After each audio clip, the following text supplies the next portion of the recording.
आपको क्वेश्चन में कहता है an aeroplane flying horizontally 1 kilometre above the ground. Suppose ये ग्राउंड है, इस ग्राउंड के 1 मीटर अबव एक एयरप्लेन जो है वो फ्लाई कर रहा है। मतलब ये वाला जो डिस्टेंस है ये 1 किलोमीटर का डिस्टेंस है अबव द ग्राउंड। कोई देख रहा है इसको ग्राउंड से, तो इसका जो एंगल बन रहा था, angle of elevation, that is 60 degree. After 10 second the angle of elevation is to be 30 degree. जो एंगल ऑफ एलिवेशन है वो 30 डिग्री हो गया। इसका मतलब ये जो एरोप्लेन है ये दूर चला गया है, पास नहीं आ रहा, ये एरोप्लेन दूर जा रहा है। तो अभी जो एरोप्लेन है वो यहाँ कहीं चला जाएगा। समझे ये वाली चीज? तो अब जो एंगल ऑफ एलिवेशन होगा वो कितना होगा? सेम पॉइंट ही लेंगे क्योंकि पॉइंट नहीं बदल रहा आपका। अब ये वाला एंगल 30 डिग्री है। Find the speed of aeroplane in kilometre per hour. मुझे स्पीड निकालनी है, तो स्पीड निकालने के लिए मुझे बेसिकली चाहिए क्या? डिस्टेंस चाहिए। डिस्टेंस अपॉन टाइम होता है, क्योंकि मुझे टाइम का डिफरेंस दे दिया कि 10 सेकंड का डिफरेंस हुआ है इस डिस्टेंस को कवर करने में। तो इस डिस्टेंस को कवर करने में अगर 10 सेकंड लगे तो यही मुझे डिस्टेंस पता चल जाए तो मैं क्या पता कर सकता हूँ? स्पीड पता कर सकता हूँ। तो बेसिकली बस डिस्टेंस निकालना है। यहाँ पे आप नेमिंग कर दो A B C D and E. इस वाले डिस्टेंस को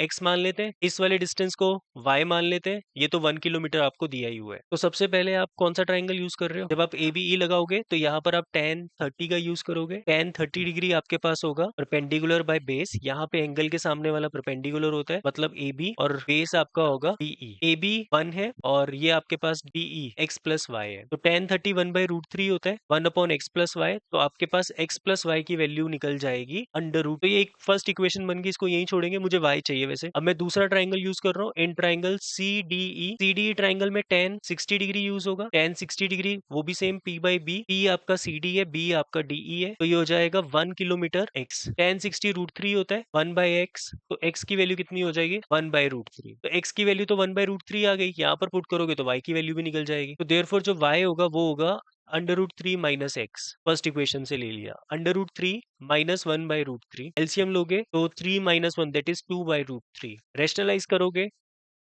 तो आपका आ जाएगा 2√3/3। तो ये हो जाएगा 2 इंटू √3 की वैल्यू होती है 1.732, मालूम है, अपॉन 3। तो 2 से इसको मल्टीप्लाई कर देते हैं बाय 3, तो आपका आंसर आ जाएगा किलोमीटर। अब आपको स्पीड निकालनी है, तो स्पीड का फॉर्मूला होता है डिस्टेंस अपॉन टाइम। डिस्टेंस तो निकल गया 1.1546 और टाइम 10 सेकंड है, सेकंड नहीं चलेगा, किलोमीटर पर आवर में निकालना है। तो 10/60 इंटू 60, ठीक है, तो ये हो जाएगा 1.1546 इंटू 360, 415.68 किलोमीटर पर आवर।